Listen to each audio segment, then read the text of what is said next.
नमस्कार। आज की हमारी चर्चा एक बहुत ही गहरे और शायद हम सबके मन में कभी न कभी उठने वाले सवाल से जुड़ी है। ये मृत्युंजय ज्ञान के एक अंश से प्रेरित है। हमें आखिर मृत्यु की चिंता क्यों नहीं करनी चाहिए? ये सवाल तो सदियों पुराना है। हाँ, और हमारे पास जो सामग्री है उसमें भगवत गीता का एक विशिष्ट श्लोक है और उसका अर्थ भी। ये इस शाश्वत प्रश्न पर एक अनूठा नजरिया देता है। बिल्कुल।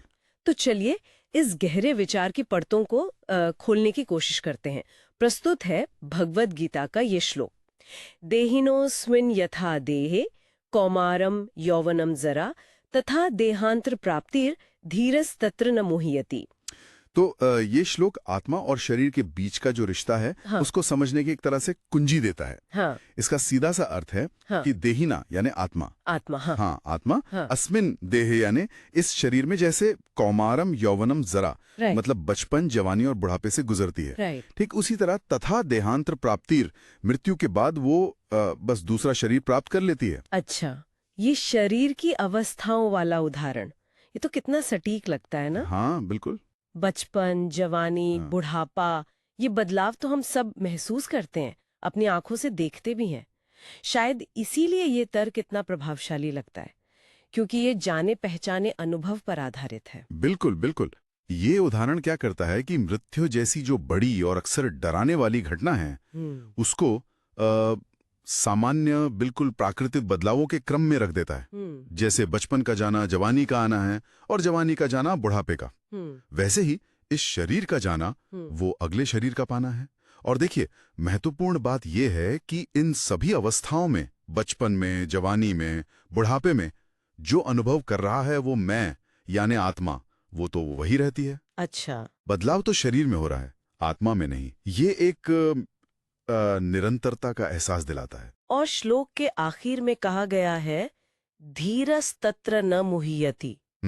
मतलब जो धीर यानी स्थिर या ज्ञानी व्यक्ति है, वो इस शरीर बदलने की प्रक्रिया से मोहित या दुखी नहीं होता। ये धीरता या स्थिरता, ये आती कहाँ से है?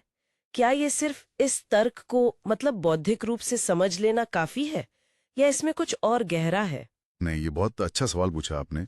धीर होना सिर्फ बौद्धिक सहमति से कहीं ज्यादा है। ये उस सत्य की गहरी अनुभूति या एहसास से आता है कि मैं ये शरीर नहीं हूं, बल्कि इससे परे हूं, शाश्वत आत्मा हूं। जब ये पहचान शरीर से हटकर आत्मा पर टिक जाती है ना, हाँ। तो शरीर के बदलने या छूटने का डर वो अपने आप कमजोर पड़ जाता है।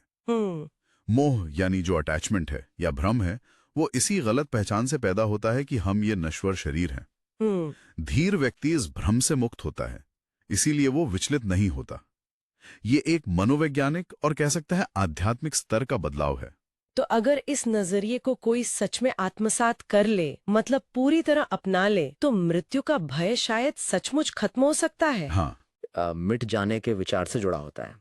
ये श्लोक मृत्यु को अंत नहीं दिखाता, बल्कि एक अवस्था परिवर्तन के रूप में दिखाता है। जैसे हम मान लीजिए पुराने कपड़े उतारकर नए पहन लेते हैं। अच्छा उदाहरण है। हाँ, यहाँ शरीर कपड़ों की तरह है और आत्मा उसे पहनने वाली।